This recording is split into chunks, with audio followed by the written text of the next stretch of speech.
안녕하세요. 법률사무소 청 곽준호 변호사입니다. 오늘부터 제가 드림업TV에서 우리에게 필요한 법률 이야기라는 주제로 여러분들을 찾아뵙도록 하겠습니다. 오늘 첫 번째 주제는 보이스피싱에 대해서 한번 말씀을 드려보겠습니다.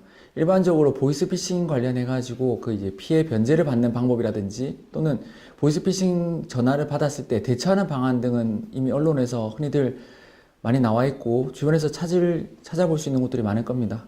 하지만 제가 오늘 말씀드린 건 그런 것들이 아니라 정말 보이스피싱 범죄, 본인이 보이스피싱 범행을 했을 때, 그러니까 본인이 보이스피싱 범행에 관련이 돼서 조사를 받거나 또는 수사를 받거나 거기에 그런 일이 생겼을 때 대처 방안에 대해서 말씀드리도록 하겠습니다.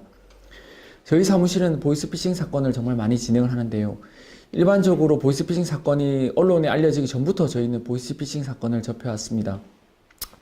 예전에는 보이스피싱이 아직 일반화되기 전에는 다른 사기 사건하고 진행 방법이라든지 대처 방안이 비슷하다고 생각을 했습니다. 하지만은 그 보이스피싱의 사회적 폐해가 크다는 것이 알려지고 경각심이 높아지면서 검찰이라든지 법원에서도 일반 사기죄보다 대처, 그러니까 즉 처벌이 상당히 높아지고 있는 추세고 실제로 그것은 언론을 통해서도 알고 있을 것입니다. 그러면 이런 상황에서 어떻게 하면은 자기가 형량을 조금 낮게 받을 수 있을지가 관건이 될 텐데요. 우선 본인이 잘못을 했으면 거기에 대해서 처벌을 받는 것은 마땅합니다. 그래서 처벌을 완전히 피할 수는 없고, 또한 뭐 거짓말해서 이것을 범죄를 자기가 했던 범죄를 피해 나갈 수도 없습니다. 제가 말씀드리고 싶은 것은 그런 것이 아니라 본인이 한 만큼, 본인이 한 것보다 더 많은 벌을 받는다거나 본인이 하지도 않은 행위까지 처벌을 받는 것을 막자는 그런 취지로 말씀을 드리는 것입니다. 우선 보이스피싱 사건 자체는 일반적인 사기 사건보다 조사나 또는 수사가 쉽지가 않습니다. 그래서 일벌백계라는 형식을 통해서 이 범행을 막기 위해서 그 처벌이 강화되고 있고, 또한 이런 것이 그 재판부에도, 그러니까 법원에도 알려져 가지고 검사와 판사가 모두 다 형량을 일반 사기죄에 비해 상당히 높게 구형을 하고 재판부에서도 선고를 높게 하고 있습니다. 일단 수사 과정에서부터 이제 말씀을 드리자면, 수사 과정은 보통 일반적으로 자기도 범행 자체가 이제 해외에서 보통 전화를 하고 하니까 그 사장이라든지 또는 그 위에 높은 소위 말하는 이제 최고 책임자들은, 정말 책임을 져야 될 사람들은 잘 검거가 되지 않습니다. 보통 이제 쉽게 검거가 되는 사람들이 밑에서 통장을 빌려줬다거나 또는 돈을 인출한다거나 또는 전화 상담을 하는 이런 사람들이 보통 이제 검거가 되게 됩니다. 그 이유는 이런 분들은 돈이 없기 때문에 해외에서 오래 체류할 수도 없고, 인출책이나 통장 빌려주는 이런 사람들은 국내에서 활동할 수밖에 없기 때문에 신고로 금방금방 잡히게 됩니다. 이런 분들이 한번 잡히게 되면은 그간에 자기가 하지 않았던 일들까지도 그간의 유사 범행에 대해서 또는 그 자신 조직에 범행 조직에 행했던 범죄에 대해서 다 그분한테 이제 책임을 묻게 되는데요.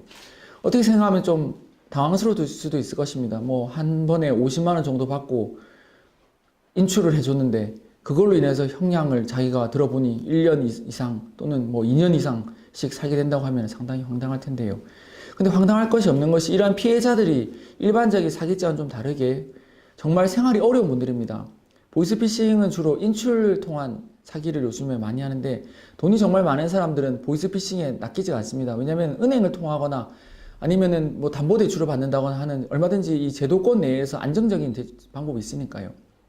하지만 돈이 없는 사람이니까 보이스피싱의 이제 유혹에 빠져서 이제 보이스피싱을 이용한 범행에 빠지게 되고, 그런 사람들한테 피해를 줬기 때문에 자신이 처벌을 엄하게 받는다고 생각하시는 것이 맞습니다. 예를 들어서 이제 통장을 빌려준 사람 같은 경우에 있어서는 가장 먼저 하는 것은 자신이 하지도 않은 대포 통장의 내역이 있으면 그것을 제외하는 것이고요. 그 다음에 인출한 사람의 경우에도 자신이 하지 않은 인출 관련된 것이 있으면 그것을 빼는 것이 우선이 될 것입니다. 그런 식으로 수사 과정에서 자신이 하지 않은 범행까지 자신에게 책임을 묻게 되는 이런 것을 방지하는 것이 앞으로 수사 과정부터 그리고 이후 재판이 넘어갈 때까지 쭉 이어지는 과정일 것입니다. 그래서 수사 과정에서 적극적으로 그 부분에 대해서 인정할 부분은 인정을 하고 아닌 부분에 대해서는 밝히는 것이 중요하고, 그 다음에 1심 재판에 받게 되면 이제 받게 될 텐데요. 수사 과정은 이제 경찰 조사 그리고 검찰 조사를 이은 기소 이후 이제 그 재판을 받게 됩니다. 보통 이제 이런 보이스피싱에서는 아무리 자신의 가담 정도가 약하다고 하더라도 일종의 행위 범죄이기 때문에 반드시 기소가 됩니다. 자신이 뭐 통장 한번 빌려줘서 그 예를 들어서 현금 한번 뭐 500만 원 정도 인출한 걸 도와줬다. 그러니까 나는 괜찮을 것이다. 이렇게 생각하시면 안 됩니다.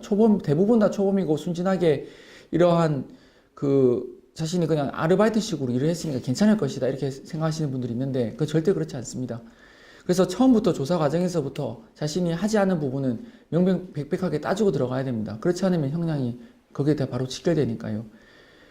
그래서 1심 재판에서는 전반적으로 자신이 이제 하지 않은 범행에 대해서 적극적으로 쟁점을 다투고 싸우는 식으로 임해야 됩니다. 그리고 항소심, 즉 2심에 있어서는 1심에서 인정된 판결문을 통해서 전반적으로 입장이 1심보다는 조금 인정하고 그 다음에 자신의 양형 부분을 조금 더 주의를 말을 많이 해야 되는, 그러니까 그런 부분에 대해서 좀 더 집중을 해야 되는 식으로 진행을 해야 됩니다. 1심하고 2심은 이처럼 대응하는 방법이나 임하는 자세가 좀 다르다고 할 것입니다. 그리고 1심, 2심을 진행하는 동시에 가장 중요하게 해야 될 것이 그 재판을 받는 그 사람 입장에 있어서는 피해자와의 합의입니다. 피해자와의 합의 부분이 보이스피싱 사건에서는 가장 중요합니다. 예를 들어서 자신이 하지 않은 범행을 조금 뺀다고 해서 형량이 크게 낮아지지는 않습니다.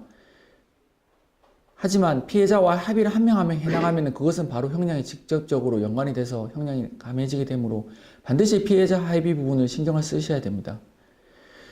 피해자 합의를 얼마나 잘하는지 또는 피해자 합의를 얼만큼 잘 주선하는지도 그 변호사의 역량이 될 것입니다. 피해자의 합의 부분에 있어서는 피해자가 이 보이스피싱으로 인해서 상처를 받고 금전적인 손해를 입고 정신적인 피해를 입은 사람이라는 것을 반드시 명심을 하고 조심스럽게 접근해야 됩니다. 피해자에게 합의를 무조건 강요한다거나 또는 합의 부분에 대해서 부탁만 해서 제2차, 3차의 또 다른 피해를 야기해서는 안 됩니다. 그분들은 이미 한번 상처를 받은 분들이기 때문에 진정 어린 접근이 가장 중요하다고 할 것입니다. 저희 사무실에서는 피해자와 합의 부분에 있어서도 상당히 도움을 드리고 있는데요. 그래서 어떻게 그 청에서 그렇게 곽 변호사는 합의를 잘해주냐 하는 말을 많이 듣습니다. 근데 뭐 별다른 게 있겠습니까? 진정 어린 사과와 그리고 진정성 있게 피해 회복을 하겠다는 의사를 전달해서 그것이 통하는 경우에 이제 피해자분들이 합의를 해주는 것입니다. 오늘은 이와 같이 보이스피싱에 대해서 그 피해자 측이 아니라 피고인 측, 즉 범행을 쓸 때 어떻게 대응해야 되는지에 대해서 간략히 말씀을 드렸습니다.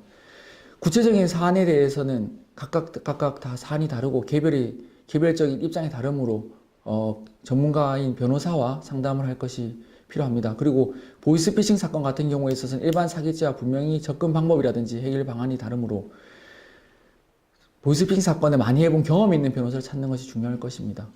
저희가 이 방송인 관계상 또는 대중에게 바로 공개가 되는 관계상 직접적으로 말씀 못 드리는 부분도 있으므로 혹시 궁금한 것이 있으면 저희 사무실로 연락 주시면 저희가 친절하게 상담해 드리도록 하겠습니다. 감사합니다.